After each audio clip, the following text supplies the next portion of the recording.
Welcome to the Bear Talk, your go-to Chicago Bears podcast, where a father and son break down all things Bears. From Soldier Field to Sunday showdowns, I'm your host here, Dylan Weaver, and as always, joined here with my dad. How you doing, Dad? Doing great. Really feeling good about hanging out with you for a little bit tonight, talking about the old draft that's coming up on Thursday, and get to see who potentially, or guess who potentially we may draft. I mean, you remember last year, right? We all thought Tyler Warren at that top pick, and all of a sudden we hear him call out Colston Loveland, and everyone in Chicagoland went, "What? TF?"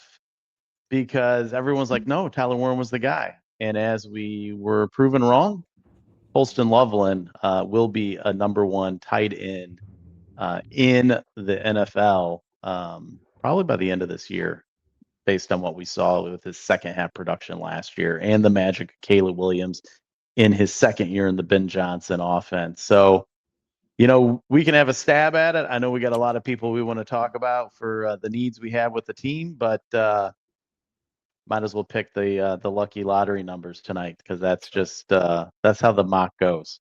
Yeah, it definitely is how it goes. I feel like last year, I know you said Tyler Warren, but I feel like it was Ashton Genty all the way up until draft night.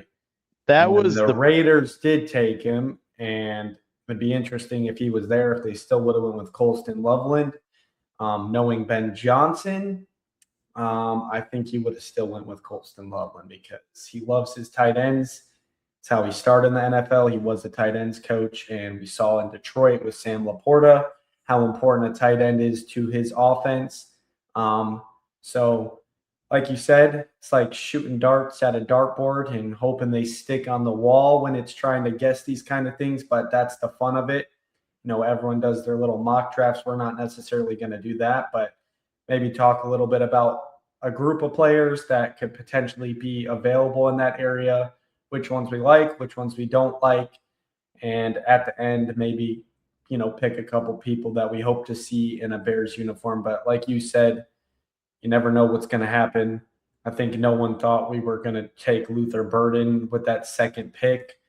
Thought it was going to be a defensive guy, and it was Luther Burden. So, and another thing with Luther is people like that, they fall in the draft, and you don't think they're going to be there when you pick, and then they are there. So, you really can't predict any of these things. And especially when it comes to this draft class, kind of like we talked about with Drew last week, you know, this is a very mediocre draft per se. It's not very top heavy. It's a bunch of, after you get outside those top 10 picks, it's very mediocre people where people feel like they could go from anywhere from the first round all the way to a late second round. So there's a lot of people crammed in an area, and it's just going to come down to who gets taken and who gets left behind. And it could open the door for other people.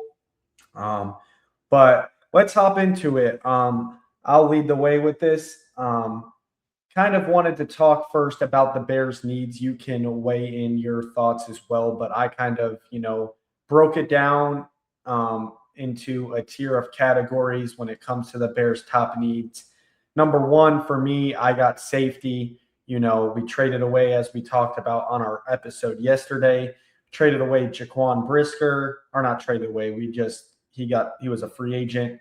Lost Jaquan Brisker and lost Kevin Byard and only brought in Kobe Bryant.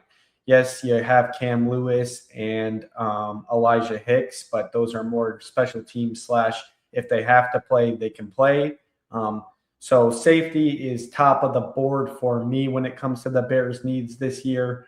They're going to need to fill somebody to play with Kobe Bryant in there. And this is a perfect draft, honestly, for it. This is a very safety-heavy draft. It's very deep.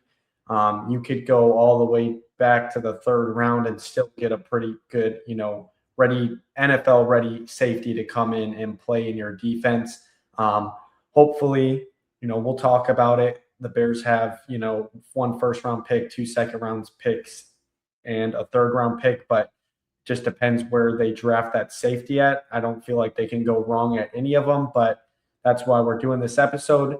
When it comes to the second Bears need, it's pretty obvious. I feel like this has been a Bears need the past 5 years. It's an edge rusher. You got Montez Sweat, 5 finally had a bounce back season last year. He had 10.5 sacks, I believe, maybe even 11. And even though he had that many sacks, it still at times felt like he really wasn't doing anything. But when it comes down to it, the numbers are the numbers. He had a very productive season. Can't complain about that. On the other side, you obviously have Austin Booker, who, like I hinted at yesterday, he's going to be my defensive MVP or my, coming out person in this defense this year. He played half the season last year and absolutely lit it up if you give him a full season. If you've also been paying attention to his social media, he has put on a lot of muscle. He's been taking the offseason very serious, and I like what I saw from Austin Booker, even in his rookie year, just a guy that plays with that relentless motor.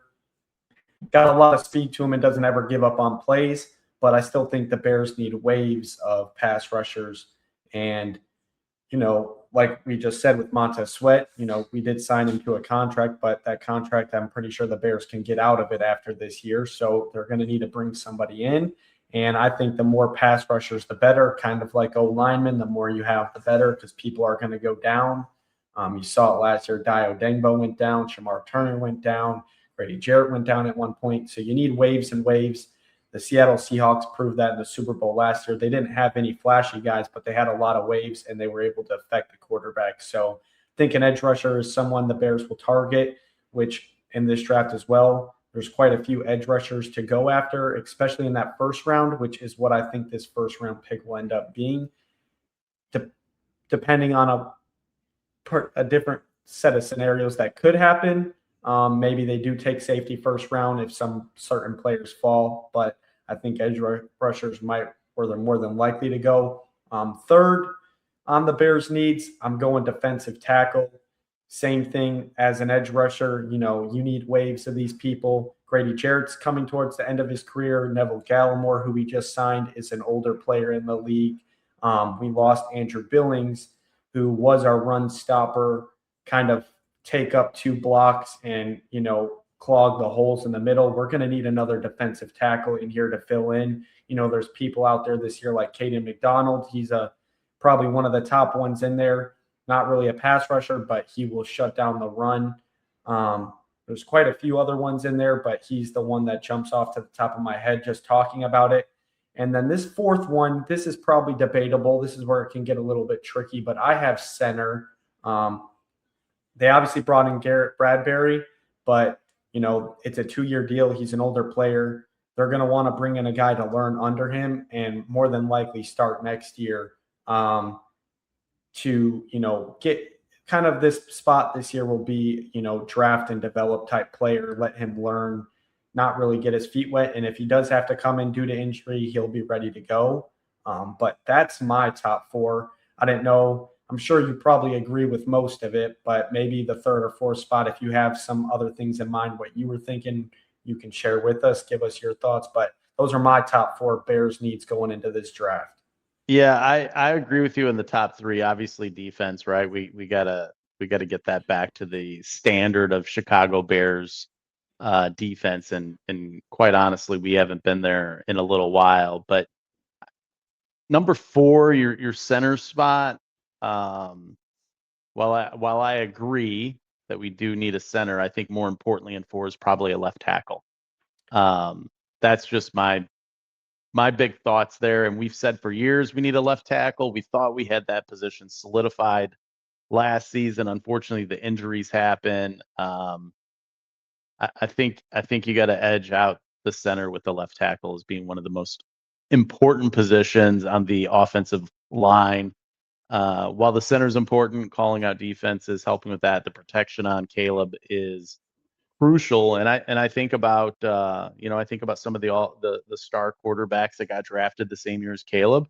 And you look at the ones who don't have protection, they're running for their lives. One of them's been pretty injured and banged up last year with the Commanders. Speaking of Jaden Daniels, so I can only say, hey, you got to look at that left tackle position and make sure that we're protecting them. Would be probably one of my biggest things. But before we even say that, like in this draft, we know we got 3 picks right now in the top 60, 4 in the top 100. At each one of those spots, do you draft for need or you draft for best player available? And then No. on top of it, like we talked about the lottery ticket, there's 24 picks ahead of us. We don't know what's going to happen on Thursday. There's always someone who does something crazy and maybe some trade ups, some trade downs, maybe a different player selected. I mean, we talked a little bit about it yesterday with Rome being picked in the first round at the 9 spot, I believe we had. And that only happened because the Falcons made pretty much an unorthodox pick since they had just signed Kirk Cousins for all that money and picked up Penix, and that put that in our lap basically to do that. So, I mean, the draft's just crazy. You never know what a GM and a whole team and scouting department's thinking or what's going to happen. So I think, it's tough to, I don't want to be one of the, as we talk about it, I don't want to be the ones that just throw out some random names just for some fun of it. So it's tough for me to even talk about the draft. I love draft night. I get excited about that, but to even put a name with a position rank as far as we go to draft, tough to do. But I say the needs, right? Safety, edge, defensive tackle, or D end, if we can. Well, that's edge rusher. That's the edge. But so the edge, but center, I don't know. I think we got to go left tackle. That's just the only reason I agree with you. I hear you. The only reason I hedged out center over the left tackle is for two reasons. One being they extended Braxton Jones. They have Theo Benedict, who played the whole season pretty much until Trapillo came in at the end, and we saw what he was able to do once he finally developed a little bit. And they also brought in, like we talked about yesterday, Jedrick Wills, who is a former first-round pick. And if you are drafting in order to get an offensive tackle that you're wanting to actually have a chance at starting, you'd have to waste one of those pretty early picks. The offensive tackles, edge rushers, they go pretty fast in the drafts, and that's why I ultimately hedged it out. Especially, too, when you think about this. Ozzy Trapillo, yes, he's not going to more than likely not play this season with that patella injury. However, he will be back.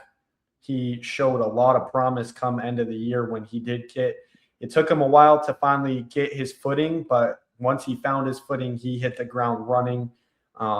And like you said, even before that, like we just talked about, Theo Benedict, when he was in there, he was doing just fine. It wasn't the best, but it was way better than what we prior have been dealing with Braxton Jones. And with a person battle already going on there, I just think the Bears have too many more needs to ultimately put the offensive tackle in that position. I put the center in there. I wouldn't have put the center in there if Drew Dahlman didn't retire. But with Drew Dahlman retiring, it kind of flips everything.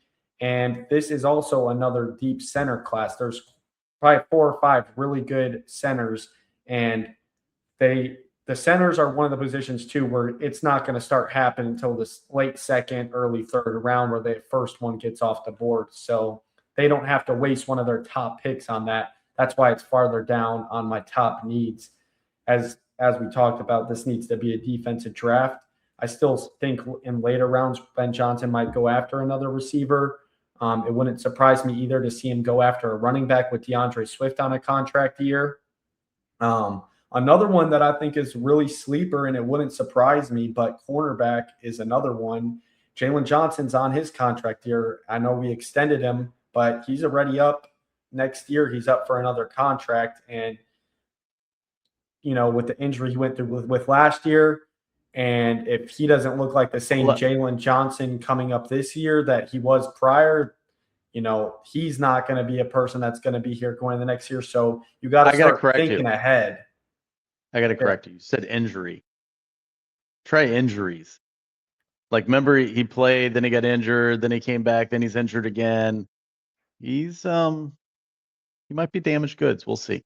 That's what I'm saying. You don't know. We saw him come back, and he didn't look like Jalon Johnson until that Rams game. That's where you start to see him and Kyler both starting to look like them vintage selves of locking people down. That's why I think he's still going to be good. But with the market and Jalon Johnson being towards the end of his career, I can see them just, cutting ties. And you got to think about last year too, another player, Terrell Smith, was a great player for the Bears. He's a young cornerback that we have, but last year he tore his ACL in the preseason. But he was competing, if you remember back, it was him and Tyreek Stevenson for that cornerback 2 spot. Mm-hmm. And that's when he got hurt, and that's when Deshaun Wright got put into the picture. So, Terrell Smith will be back this year. They also drafted Zay Frazier last year, a cornerback. We didn't get to see him last year. He was dealing with some personal stuff, didn't even get any practice reps. So he's kind of a flyer. I don't know if he's really going to be an impact player this year, but you never know. He is one of those lengthy corners like Deshaun Wright, and Al Harris clearly seems to like those type of corners that got the length. But those are late. Those are other needs that I feel like might get addressed later on. You take some flyers on some people because once you get past that 4th round, it's really like you're just trying to, hit a single instead of getting struck out. It's kind of, hard to guess who's going to work and who's not. It worked great last year with Kyle Monungai. He's one that stands out for 7th round pick. We can find another one of those. I'd be real. And that's why I'm saying I can see Ben Johnson taking another flyer on some running back later in the draft with a little bit of speed, because there are some decent running backs in this draft with speed, which is what they would need. We already got our bruiser back with Kyle Monungai. He proved that last year.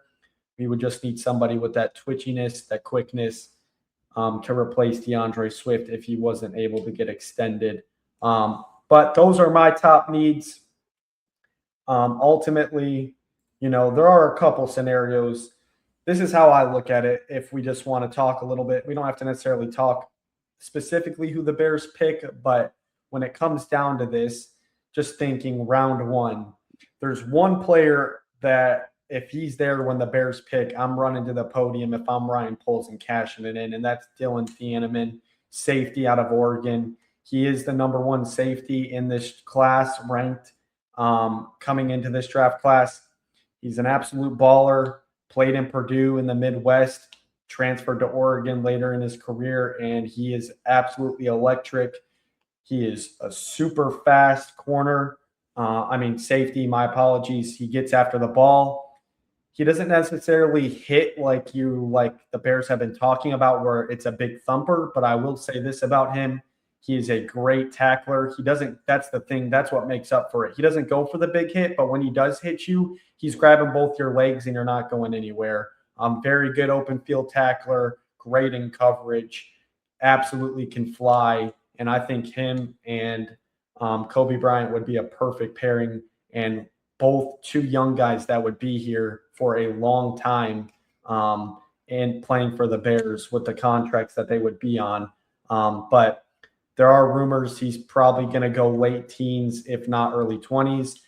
And you got to think one of our rivals in our division, the Minnesota Vikings, what's his face? I can't think of Harrison Smith. He is no longer with the Vikings, and literally not just because they're both white, but Harrison Smith and Dylan Thieneman are literally identical football players. And it's like, it just seems like the most obvious pick the Vikings could make, and safety is one of their top needs. So we got to watch out for the Vikings. But if he gets past the Vikings, there's a good chance he could slip down to us. And if he does, I think it would be a no-brainer. The Bears run to the podium, get their guy. It's a great pairing in the backfield. Absolutely electric. They both have excellent speed. But if a safety isn't there, the next one in line is Emmanuel McNeil Warren. He's a safety out of Toledo. I will give a lot of shout out to him. He had a bunch of NIL offers this past year in his last year going to college, and he said, no, I'm going to stay at Toledo and finish what I started. So I do respect that aspect of it, but that's also what makes me kind of hedge away from him is he played at Toledo. You're not playing the best of the best every week. Dylan Thieneman, like I said, and these other safeties we'll talk about are from the Big Ten and the SEC. Like, they're playing against the best of the best every week, and there's no slack games. Like, I respect him staying at a school and being committed, but that's what scares me about him. And for me, he's a hard pass. There's a lot of Bears fans out there. Even in some mock drafts, people have the Bears taking him. But I just think there's a lot, like I said, this is a deep safety class, and I think there's a lot better safeties that you can get later on instead of him. And we'll go through some of these. I pulled 3, professional people. Jordan Reed, he is, I believe, with ESPN. He did a mock draft for the Bears. CBS Sports collectively did a mock draft for the Bears. And Dan Brugler, who is a part of the Chicago media, did a Bears mock draft. And we'll run through. I just did their first 4 picks in the top 100. Did you check with your neighbor 4 doors down? Because I think he has a mock draft too. Everyone has a mock draft. Well, obviously, but this is the exercise we're doing. It's draft night. With you. One thing I will say about all 3 of these people, their first pick, they all have the same person. And, I didn't know much about this guy, but this is where I'm going with this. If the Bears do not get Dylan Thieneman, the guy out of Arizona. No. Oh. There are 2 Clemson players who are absolute studs on the defensive line, and I feel like the Bears can't go wrong with either one of them. But all 3 of these guys mocked the Bears taking edge rusher TJ Parker out of Clemson. TJ Parker is a very good athlete, very fast, ran a 4.6 40-yard dash. If this is another reason why I like this guy. He had the option to come out and declare for the draft last year. He came off 11-sack season, 19.5 tackles for loss, 6 forced fumbles. He decided to go back another year. But last year, if he was in last year's draft, he was a projected top 10, at worst top 15 pick in last year's draft.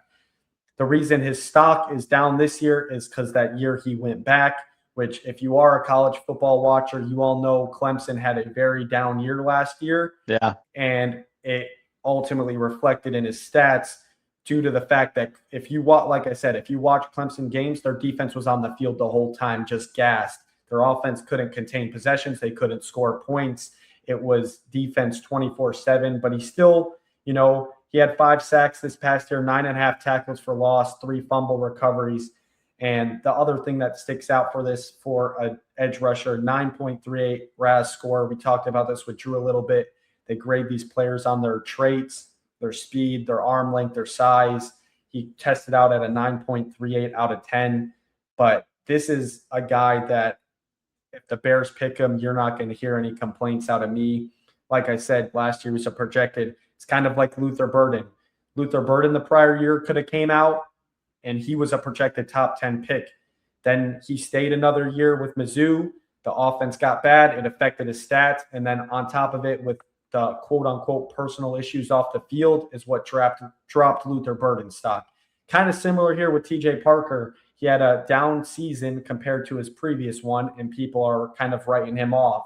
But if the Bears can get him, just think about that. He's a projected top 10 pick. If the Bears can get him at 25 a year later, sign me up. Especially at edge rusher, we need someone dynamic. And fun fact, too, Ryan Poles, the earliest time he's drafted, just a defensive lineman, not even an edge rusher, has been round 4, Jervon Dexter. So it's time Ryan Poles starts pulling the trigger a little bit early on some of these edge rushers and getting them in the building. But TJ Parker would be my first guy if Dylan Thieneman isn't there that I'd really be interested in. And the other Clemson guy, the cool thing about this, he's a defensive tackle. So you kind of get both options. His name's Peter Woods. He's a defensive tackle out of Clemson. 4.8 40-yard dash. 2025, 2 sacks, 30 tackles. 2024, he had 3 sacks, 1 forced fumble, and 26 total tackles. He tests out a 7.59 on his RAS score, but this guy is electric. Another reason why I think the Bears could be interested in a guy like Peter Woods. Ben Johnson will love this guy. He had 3 touchdowns last year as a fullback at Clemson. He gets a little bit involved in the offense, can handle the football. He's not, who was that center a couple years ago when Matt Eberflus was here that they put back there? Doug Kramer handed the ball off to him. He fumbled it on the 1-yard line. Like, this guy can handle the ball. Speaking of, too, Clemson, I think he had 15 carries this past year, just his senior year at fullback. He's an absolute tank. And the thing I like about him on the D-line is his speed. We miss some of that. We lack some of it in those interior pass rushers. Think he's very good in the run game as well. Sheds blocks, gets off the ball fast. You see him a lot of time too in his college highlights. These quarterbacks scramble, trying to get space to the outside, and he's beating them to the edge of the sideline. So when you see a D tackle like that running quarterbacks down, beating them to the sideline, sign me up. But I think if Thieneman isn't there, those two Clemson players are somebody I'm going to have my eye on. All right. This may be a coincidence now that you're mentioning this. I didn't know much about this player. Peter Woods, you said, right? Mm-hmm. He's from Clemson. He's a defensive tackle. He carried the ball 15 times, is what I'm hearing, right? And scored 3 touchdowns while carrying the ball? 2, I think, 2. 2? Do you know another famous Bears player who The went fridge, I think. William Perry. This could be a sign. I'm telling you, dude, this guy, and just for example, there's other 3 D tackles that are around this range. Christian Miller's probably more of a early second round pick, but there are 3 defensive tackles I have in this elite category in my mock. That's Kayden McDonald, the other guy from Ohio State, and Christian Miller from Georgia. Kayden McDonald is your kind of, I wouldn't say Akeem Hicks, but he's going to what? Timeout. Do you know what draft position William Perry was drafted in? 25. 22. Oh, so close. I like where you're going here. I like the science behind. I don't know if you heard this from somewhere else and you're just kind of parroting it. I didn't know this, but I'm Googling. I mean, while we're talking. Peter Woods has been mocked to the Bears. There's rumors of him also, though, getting taken a little bit earlier, but I just like this guy. What I did is I took a bunch of, analytical data with their stats, and then on top of it, where they're projected to go, and picked out a group of players in that range, because that's meaning these players might be available when the Bears are picking. I don't want to pick people that aren't going to be there. Like, I'm not going to be like, yeah, Sonny Styles, I hope he falls to the Bears. It's not happening. These people will be around more than likely when the Bears pick. And I looked at all these guys' highlight tapes of these players we're going to go through in this episode, and he is definitely one that has my eye. Like I said, both these Clemson players, I'm super intrigued with both of them. And like I said, I don't know if Dylan Thieneman's going to be there. If he is there, run to the podium. But if he's not there, these 2 Clemson players are 2 people I have my eyes on. Kayden McDonald, like I said, is one of the other D tackles that he's been projected to the Bears a couple of times. The thing with him is he runs a 5.15 40. He's a lot bigger. He's only 6 foot, which I don't like, because those defensive tackles need to get their hands up to deflect footballs from these quarterbacks. And I'm just not a fan of that. However, I will give Kayden McDonald his flowers. He had 65 tackles, 3 sacks, 2 forced fumbles, and a fumble recovery in his senior season with Ohio State. He is, like I said, though, he's a run stopper. The thing that scares me with him is his previous seasons, his stats, like his 2024 season, he had 19 tackles. This year, all of a sudden, he had 65. Like, just a little bit of stuff like that scares me. It also could be, it is Ohio State. They have deep players, so he might have not played that much. But at the same time, I like to compare a couple of seasons compared to just one flashy season. But those are the 2 guys I'm looking at, the 2 Clemson players when the Bears are on the board, if Thieneman's not there, that I'm liking. And they fit both of our needs that we talked about in edge rusher or a defensive tackle. So Peter Woods is a guy I'm looking at. If I had to pick between the 2, I really would like TJ Parker, though, the edge rusher, a little bit more, just a lot faster. He's an edge rusher. He's going to be faster, but we really need someone to start piling on some sacks here, because last year it wasn't a thing. So I think sacks are a little bit more important, but at the same time, the Bears were terrible at stopping the run last year, and that's what defensive tackles are for. So like I said, I feel like you personally can't go wrong with either one of them. And like I said, those 3 mock drafts I pulled, they all had the Bears taking TJ Parker with that first pick. I didn't know about Peter Woods till you talked about him. I'm not, I don't get a lot of time to study and analyze every prospect out there in the draft, which I'm amazed at how much knowledge you have on it. But now that I've just done a little chat GBT and looked at Peter Woods versus the fridge, the statistical comparisons, they even had the touchdowns that he ran at Clemson is actually called the refrigerator package because they compare him so much to William Perry. So I'm going to the podium at 25 if he's still available, and I'm drafting him. That's who I would pick. Just because as a Bears fan, it's like a sign. Things just happen for a reason, and that could be something special right there. Yeah, and just even more on Peter Woods, freshman All-American, played in all 12 games, no injuries. The guy is legit. He is a very good football player. And like I said, he's a defensive tackle that has a motor. And I think it fits perfectly what we've talked about last episode. They're looking for speed.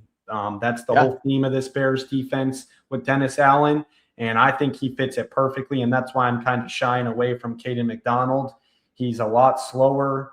Like I said, he ran a 5.1 40-yard dash compared to Peter Woods at a 4.8. So it doesn't sound like a lot of time, but in NFL, that's a lot of time. And that's a difference between getting a sack and letting a quarterback slip out of your hands. So I'm all in for Peter Woods. And like I said, TJ Parker's probably my go-to over him. But either one of them, I think the Bears definitely could not go wrong. But that's for pick 25. We'll kind of go through.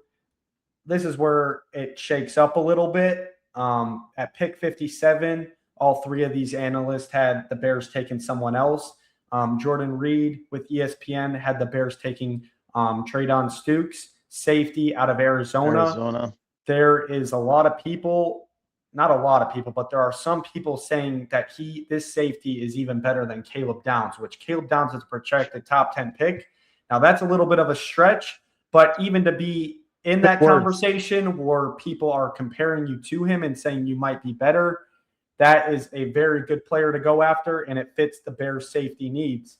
CBS Sports, this is where it's a little bit of a shocker. They have the Bears taking Jeremy Bernard, wide receiver out of Alabama. Very fast, stretches the field.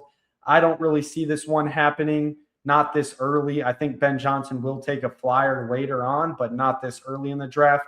And then Dan Brugler, the Chicago Bears reporter, he has the Bears taking Dominique Orange, another defensive tackle out of Iowa State University. Very good player as well. I like where Jordan Reed and Dan Brugler are at.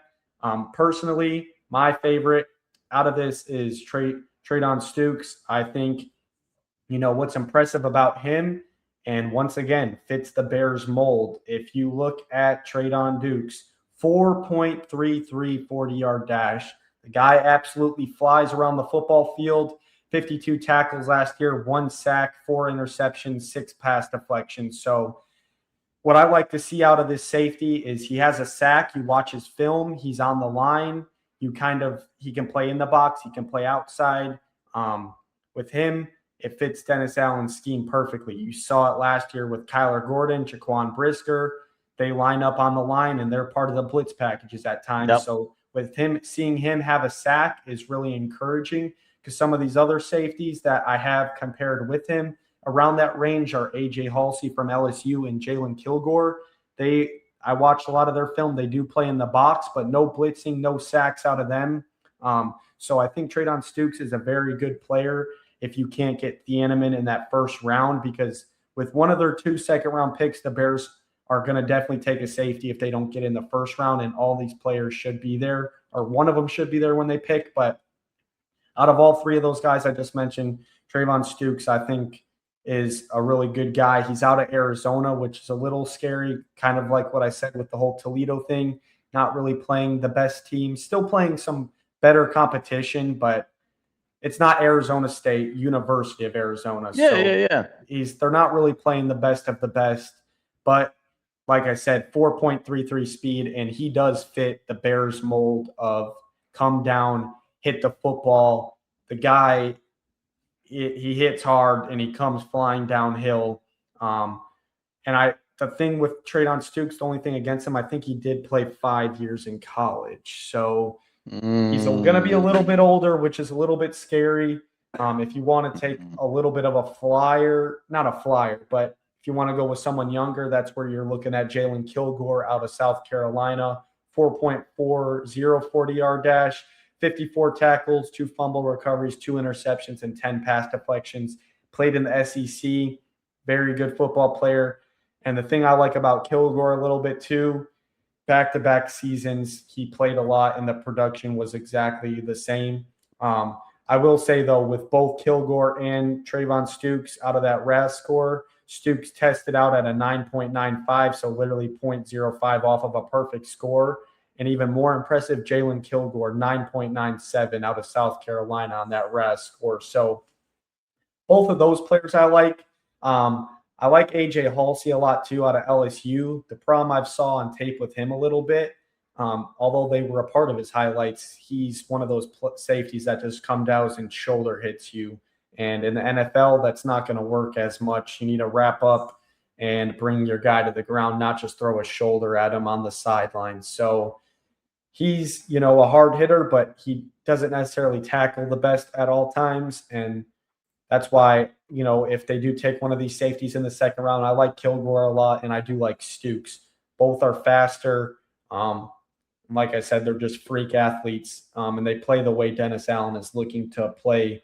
But those are kind of where I'm at in that second round with one of those first picks. I don't really like CBS's mock draft with a wide receiver. Just don't think that's going to happen. I have a question. Yeah. Can he stop the Christian Watson slant? Well, that's the difference. Like I just said, he run both. Treydan Stukes, 4.33 40-yard dash. Yes, he can hang with Christian Watson. Jalon Kilgore, a little bit slower, but still 4.40. He can run. You're running in that. I was about to say, if you're running in that 4.3, 4.4 range, low 4.4, you can run with any receiver in the league. So both these guys are super fast.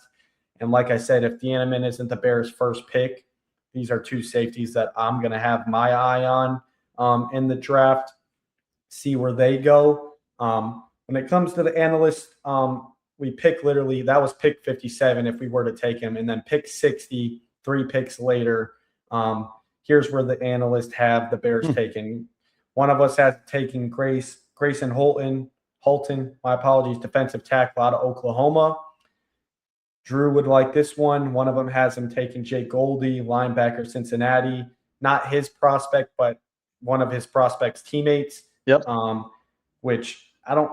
The CBS one, their mock draft, I don't really like. This is the one that they had us taking a wide receiver. Linebacker, I don't think we signed DeMarco Jackson. You still have TJ Edwards and Devin Bush now. And on top of that, they signed Sanborn for if he needs to come in, he can come in. So I don't think linebacker is particularly too up there. Now, if a player like Jacob Rodriguez, the Texas Tech linebacker, is there around the second round when the Bears pick, that's someone I would be okay pulling the trigger with and getting another linebacker. But Jake Goldie, great player too. I'm just not a fan unless it's Jacob Rodriguez.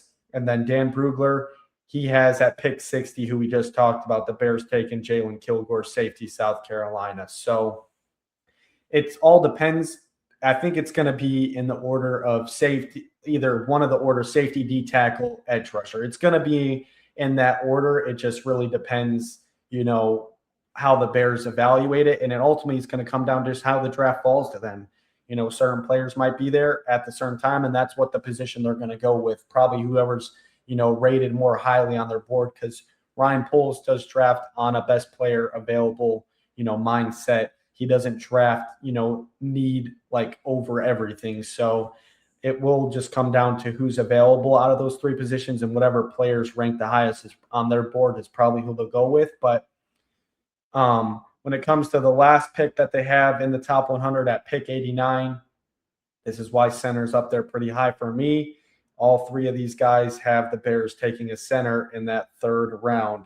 They have the Bears. Jordan Reed with ESPN has the Bears taking Sam Hecht, center out of Kansas State. CBS, probably the only pick I really like out of them outside of TJ Parker with that 1st round pick, but they have us taking Logan Jones, center, Iowa. And then Dan Brugler has the Bears taking Jake Slaughter, another center out of Florida. So 3 different centers.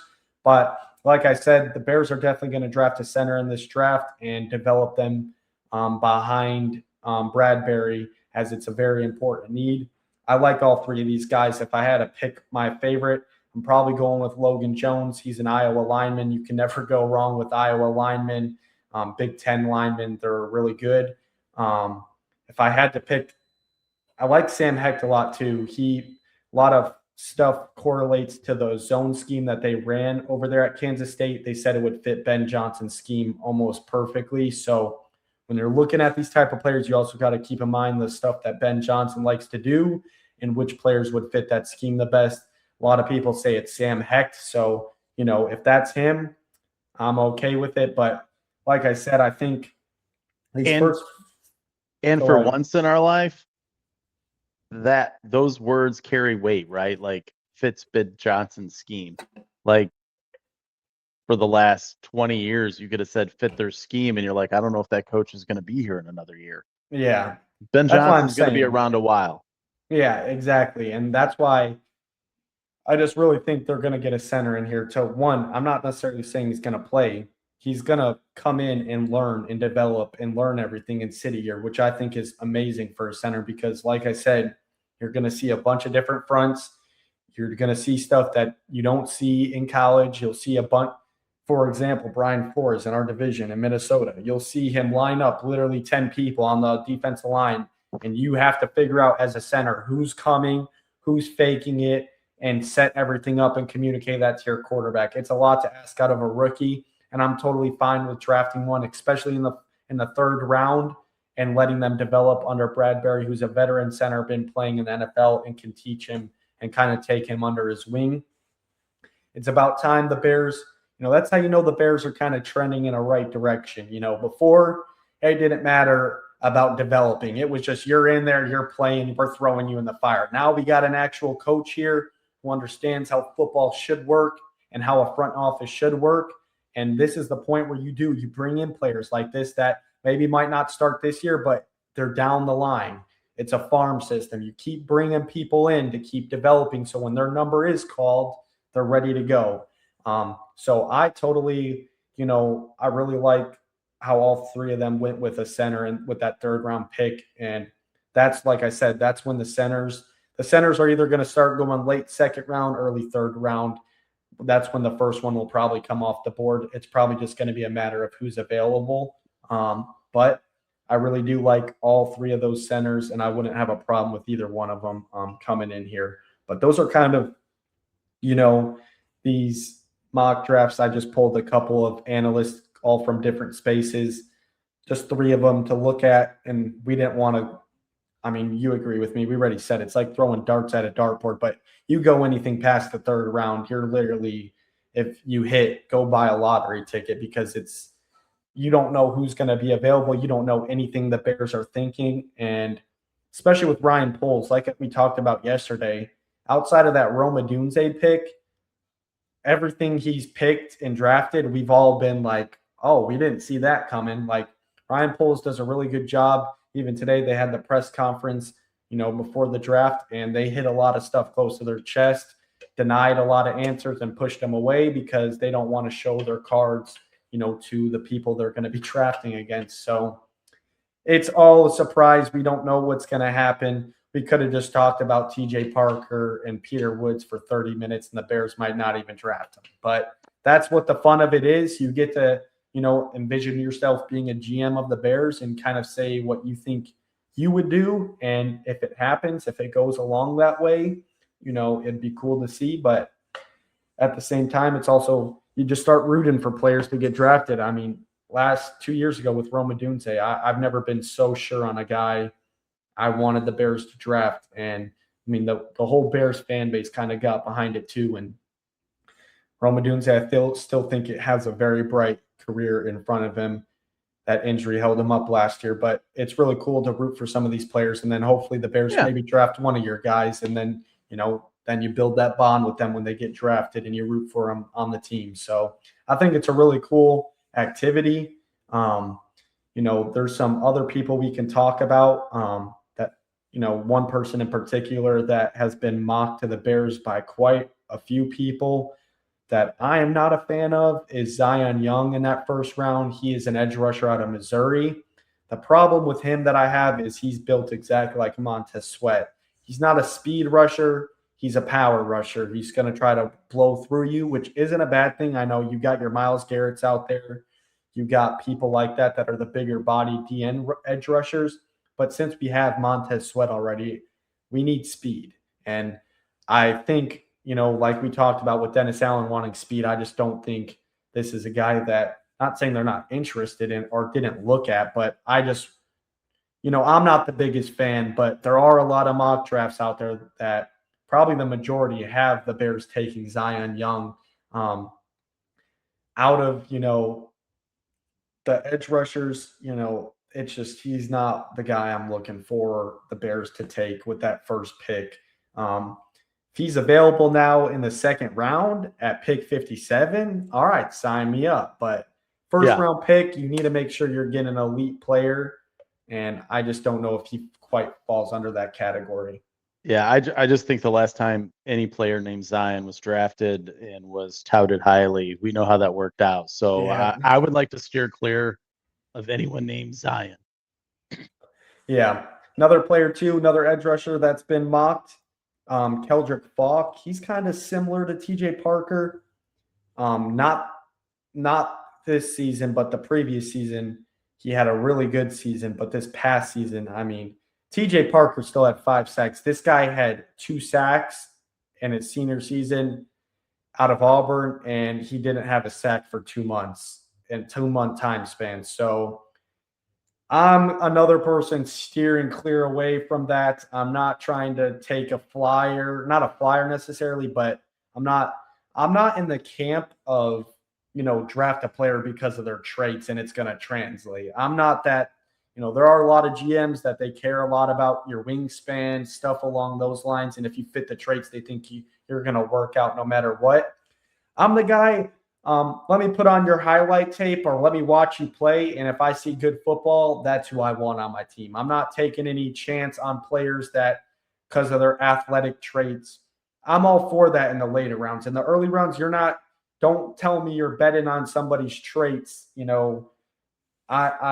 He's another person that is falling right around that range that, the Bears could potentially be picking, and I hope I do not hear any of those 2 names I just mentioned called. They could prove me wrong, but those are just 2 guys I'm steering clear of. I think I have some of the safeties on here as well. We kind of talked about Dylan Thieneman, Emmanuel McNeil Warren. We pretty much talked about the safeties, that a lot of them, a good majority. Just looking through my list. Defensive tackles, we talked about the main 3. Caleb Banks is another person I saw the Bears get mocked to a little bit. He's another defensive tackle out of Florida. That's an interesting name. There's another guy, Lee Hunter, out of Texas Tech. They had a very good defense last year. He's in the top 5 of defensive tackles in this draft, but I think we did a pretty good job running it down. We can maybe talk a little bit about, are you a fan of the Bears trading up or trading down in this draft? I'll let you kick it off first. I know I've been talking a lot, so I'll let you go. But if you are the Bears, what's your thoughts on trading up and what's your thoughts on trading down? I think trading up is not the right move in this draft simply because of the needs we have. I mean, we lost quite a bit of starters. We need some starters this year. We need some players to come back healthy. So I think the draft capital you got to give up to go up and get a player for one is not worth it. At 25, if the best player that fits our need is not there, and we can draft or go back, trade down in the draft, and pick up another draft pick and maybe turn that into 5 in the top 100. I'm all for that. Yep, I second you on that. I definitely agree. And fun fact for you Bears fans out there, Ryan Poles, I think this is going into his 5th year with the Bears. If I'm not mistaken, 5th or 6th. I think it's the 5th, to be honest. But he has traded back in every single draft with the Bears. So be on the lookout for that. I honestly, I'm being serious when I say this. If Dylan Thieneman isn't there when the Bears pick, I will not be surprised the Bears trade out of the first round. And honestly, I'm all for it because, like you said, you're adding picks. Instead of having 4 picks in the top 100, the Bears would probably have 5 or 6 in the top 100. Yeah. And that just gives you more chances to avoid, if you do, which it's inevitable to happen, you're going to miss on players. It happens to every GM. No GM bats 100%. So the more picks, the better chances you have at having more shots. More lottery tickets. And I will say the one thing with Ryan Poles, he is really good. If you look at his second round draft picks with the Bears, they are, all of them are, you're talking about, I believe Kyler Gordon was one of them. I'd have to go through, but I know they're really good. I mean, think about it last year. Luther Burden.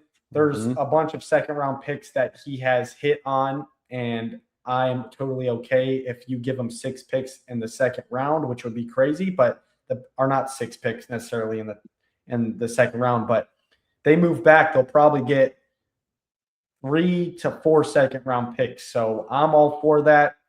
And like I said, like most people are saying, once you get to pick 15, those range of players from 15 to 70 can be, pretty much taken at any time. So it's pretty even playing field. It's not like you move back, you're going to miss out on a good group of people. It's pretty even across the board. But even if the Bears don't trade back early, I think Ryan Poles will trade back at some point in the draft. Like I said, he is traded back every single year that he's been the Bears GM. It's every single year he has always traded back. And I don't even think they've ever traded up. He almost did for Rome Odunze that one year, and Ian Cunningham, who's now the Falcons GM, talked him out of it. We saw that behind the scenes. I think that was on Hard Knocks that year.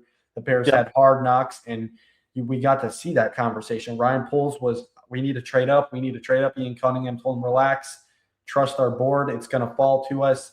Ultimately was the right decision because that's the year the Falcons took Michael Penix, and Rome Odunze fell right into our laps. So now Ian Cunningham isn't in that building, so hopefully he has somebody else. I think his new guy, he just talked today, Jeff King. Hopefully that guy is a good person to get in his ear as well and tell him, hey, this is not the draft to trade up. Save those picks, because when you often trade up, you have to give up next year's capital as well as this year's. And next year's draft, like they're talking about, like Drew told us too, next year's draft is kind of one of those drafts that happens once every decade. There's a lot of good people next year. You want to hold on to those draft picks. So I agree. Unless like Caleb Downs or somebody slips into the late teens, early 20s, maybe. But even then, we only have 6 draft picks as of right now going into draft night. You trade up, you're talking you got maybe four draft picks for the draft. You don't want to be losing draft picks when you already have none. We're not like, I think the Dolphins have 13. Now, if you're one of those teams, yeah, sure. But players there, trade up, give away some of those picks. But when you only have 6 going into the night, you should be looking to trade back and get as more picks as you can. I just think the other part of it, it takes 2 to tango when you're trading back. And I think all teams in mind, they're not going to want to trade up either because they know the draft. But if there's one team to look out for, I will say look out for the Cardinals or the Jets to possibly trade up from that second round to trade up to our pick to maybe get Ty Simpson. Cardinals need a quarterback. Jacoby Brissett said he wants a new contract, and the Cardinals said you're smoking crack. So they're going to need a quarterback. So they might trade up to jump some other teams that might take Simpson as a backup. The Jets are another team. I forget who they signed, but was it Geno Smith? I think he did, right? He returned back to the Jets. I think he went back, yeah. But, they might be looking for a quarterback. So those are the 2 teams I could see maybe trading up to jump in front of the Bears. The Cardinals more specifically with their QB situation. But like I said, if Thieneman's not there, I know we just talked about these Clemson players. If they are available, I'm still even okay trading back. Like I said, more picks give you more chances to hit. Unless they're absolutely obsessed with a player at 25, I think it's totally reasonable to trade back. Like, I'm all for it. It's funny you said the Ryan Poles and his second round picks and how he's kind of hit on those. Notably, some of the top picks in the second round for the Bears. Matt Suhey was a second rounder. Alshon Jeffries, Mike Brown, which that guy was awesome. Yeah. Matt Forte, another good running back. Charles Tillman, Yeah. another legend. Like Devin Hester. The second round pick is still money. You get And- absolute starters. And number one all-time second round pick for the Bears, Mike Singletary. Yeah. So you get great players. I mean, And- if we could trade that 25th and drop back some more, get some more picks, I'm more of a fan of that than going up. I 100% agree. And like I said, the absolute non-negotiable for me, if Dylan Thieneman's there, Ryan Poles better call it in 5 seconds and get him, over to Chicago. But if a player at that caliber is not there and there's a team willing to trade up, I think you absolutely entertain it and get the most of it you can and move back. It's not a big deal. I really don't. Like you just talked about, you named a bunch of Hall of Fame Bears that were taken in the second round. You can do it with every team. Second round players are still, they have all the potential in the world. I mean, I can just think of some other ones off the top of my head, not second round, but way later. Lance Briggs, 5th round pick. Like, he is an absolute, deserves to be in the Hall of Fame. Probably won't ever get it, but he is a Bears Hall of Famer without a doubt. Him and Brian Urlacher were the best linebackers we ever had in Chicago. You can find people like that later, but the later round picks is where you're taking a gamble. The second round, it's not gambling. You should hit on those. They're quality NFL players that, like you just listed, turn out to be stars. Yeah. And think of how many first round picks we've had that turn out not to be stars. Yeah, I mean, Ryan Poles, no, but that's the thing. Ryan Poles, with him, I'm just saying in the history of the Bears. No, I know, but Ryan Poles, the thing he's really good at is his first and second round. After that, outside of last year, that's where he starts to lose shit to bed, essentially. But his first and second round picks have been absolutely money. I mean, last year, just for example, Luther Burden, Ozzie Trapillo. Then he also had Shamar Turner, which we didn't get to see much. He played 4 games and then got hurt. But that's 2 for 3 guaranteed right there.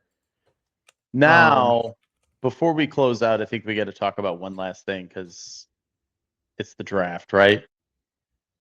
Mendoza, is he going number 1? Is the Raiders going to trade?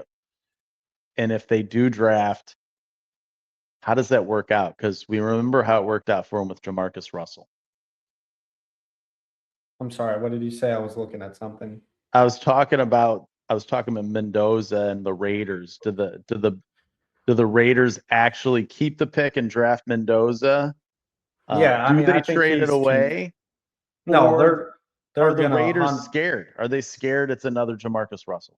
No, they're going to stay and pick him. Now, if you want to ask me, in my opinion, if I think Fernando Mendoza is going to work in the NFL, my answer is absolutely not.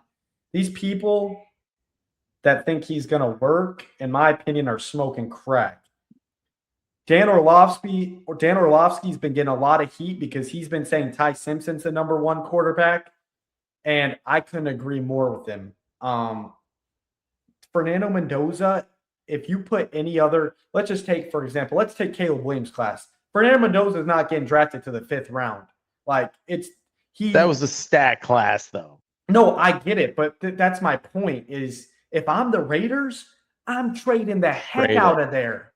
They just signed, who was it? Kirk Cousins, right? Yep. Yeah, they brought in Kirk Cousins, which I will say the way the Raiders are going about it, which it makes sense. Tom Brady's in that office, but It makes sense. They're going to let him sit and develop behind a veteran.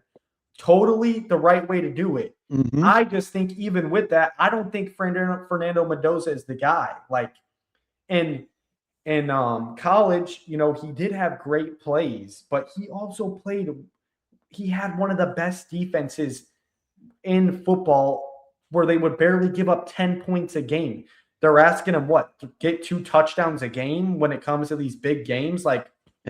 It's not that crazy. I will say in college at least, he did have that Caleb Williams, what we've seen in the NFL, where when he needs to go score, you saw in the championship game, he made the play that needed to be made. I will say that. He took hits and got back up. I was about to say, he's tough as nails. Yeah. But as far as arm talent, that kind of stuff goes that you need as a quarterback, I just don't think it's – if I'm the Raiders, I'm trading out of that. Especially, I will say, I think the Raiders got a little bit blessed that Max Crosby trade ended up getting denied and sent back, because you're talking they added Tyler Lindenbaum, the best center free agent. They got Max Crosby back. They also added, I forget, one of the key linebackers, I think Nakobe Dean from the Eagles out of Georgia. That Eagles team, that Raiders team, I feel like they did a really good job in the offseason of bringing over people. You trade back, stack that roster up a little bit more. Not saying they're playoff bound next year, but they're headed in the right direction. Where, not saying drafting Fernando Mendoza is the wrong thing, but look at next year's QB class. You're talking about Arch Manning, DJ Lagway. If Julian Sain comes out, like, you have all this next class of quarterbacks, they could easily deal with and work with Kirk Cousins for a year and just accept the fact that it's going to be another developing year. Yeah. Now, for Max Crosby and players like that have been there a long time, is that going to be hard for them to accept? Sure thing. But at the same time, next year's draft, because you don't want to go take Fernando Mendoza this year and then next you'd be like, oh, we're also going to take Arch Manning. Like, I just feel like I really feel like if the Raiders were smart, they would trade out of this, but they're not going to. Okay, let's put it in a different perspective. Let's go back. Take Caleb out of it, right? Let's say we have the number 1 pick.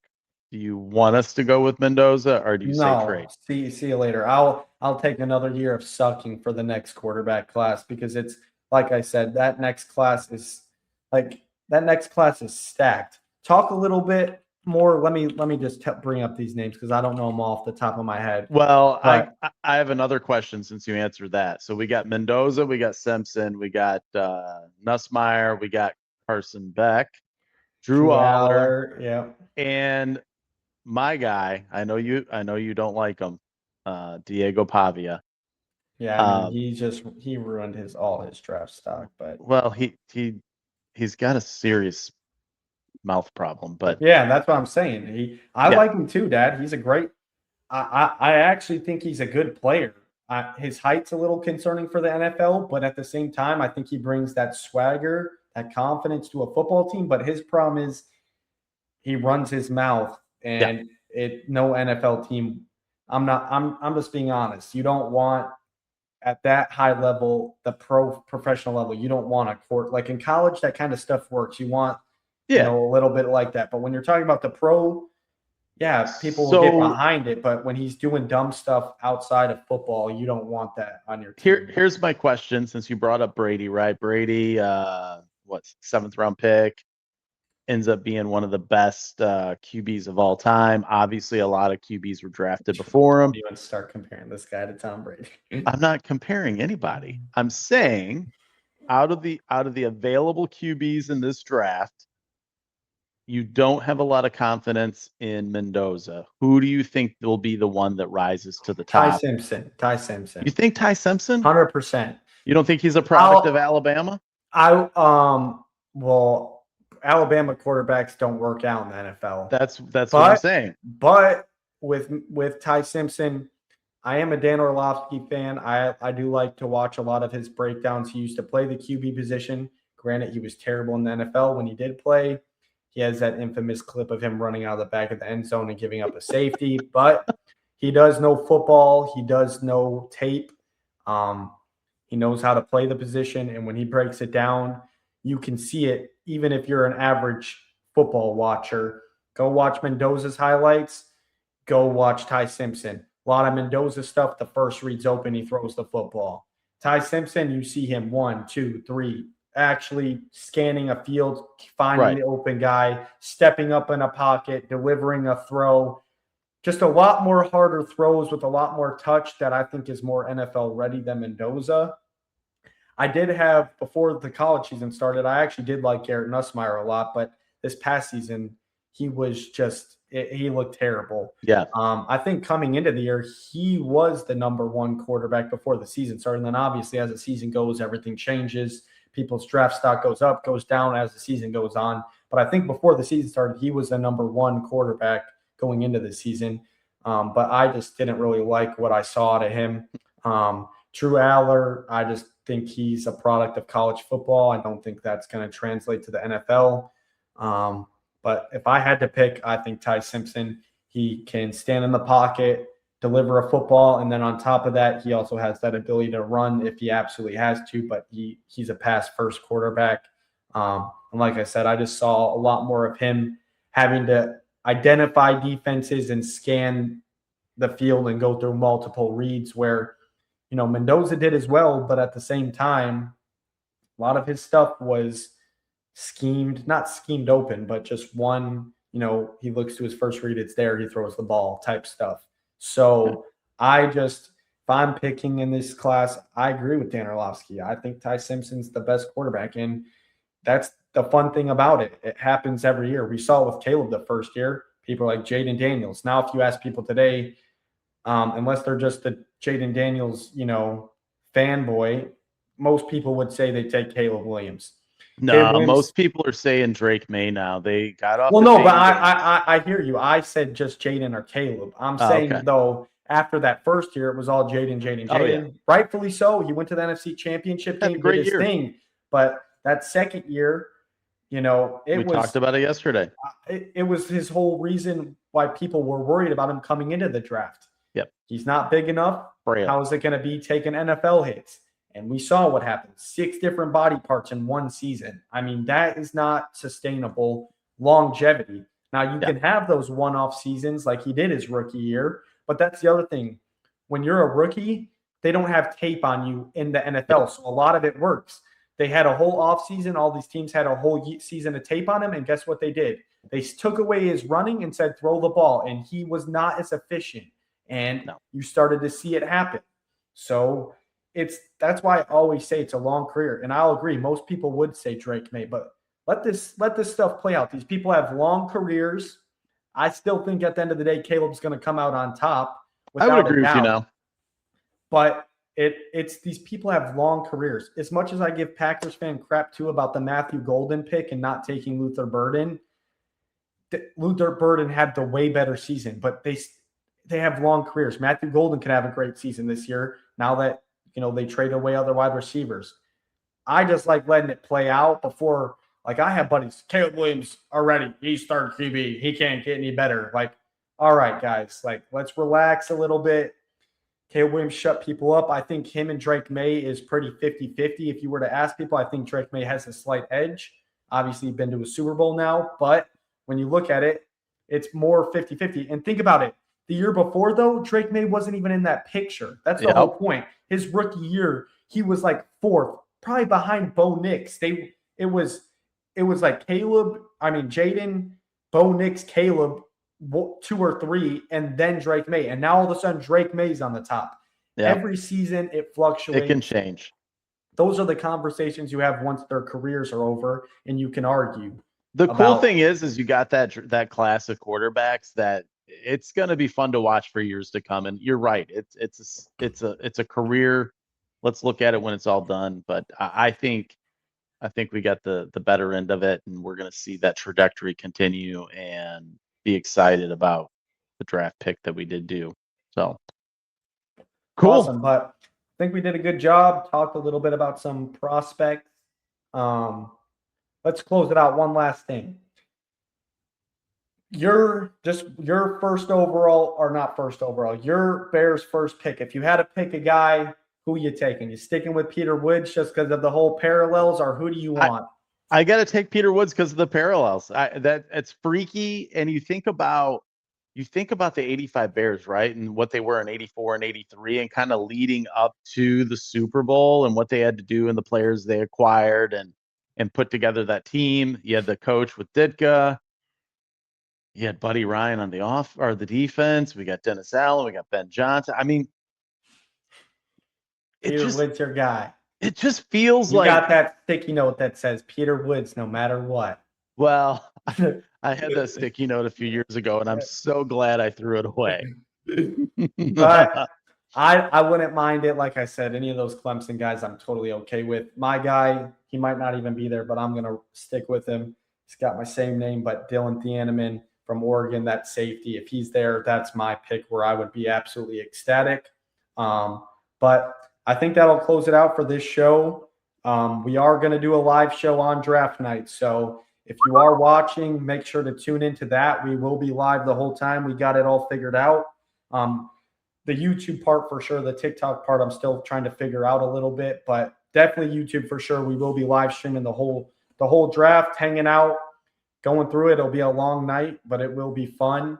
We'll get to see who the Bears take, or if they trade out of the first round, we stay up the whole time and they don't even get a pick. But it would still be fun, and it's also just fun to see where other players go. We get to watch the NFC North, who they pick. The Packers obviously don't have a first-round pick, so with the Vikings and the Lions, we'll get to see who they pick. You got to kind of see these players that will be in your division for time to come. The draft's always super fun. I love the coverage too, because they do a good job. As much as there is a 10-minute timer between picks, they do a good job of covering up that time with talking about the player that just got drafted, their highlights, what they like, what they don't like, how they're going to fit in a scheme. It's really cool to see and learn about the new players that are going into the league. So I'm excited to do that live stream, especially because we haven't done a live show yet. Hopefully we'll have some people in there that, we got some chatters in there. We can talk in real time with you guys. Maybe meet some of you guys that watch our videos, but I think it'll be super cool to interact with people. And then also we can interact, share our thoughts instantly, what we think as the draft's going on. But as always, guys, like, comment, subscribe. Social media stuff is down below. We're finally getting back in the roll of things. We've done now 2 episodes back-to-back nights, and then we'll have a night off and then draft night. So, well, technically, by the time the viewers see this, it'll be 3 nights in a row of doing this stuff. So super excited for that. But that'll do it for this episode. Make sure to share it with all your Bears friends out there. We got a new season underway, so share it out there. Spread the word. We're still closing in on 100 subscribers. We got pretty close last season. A couple more subscribers, we will hit that 100 subscriber goal, which is a big milestone. Doesn't sound like a lot, but it is to us. But I think that'll do it for this episode. We'll catch you on draft night. But until then, bear down.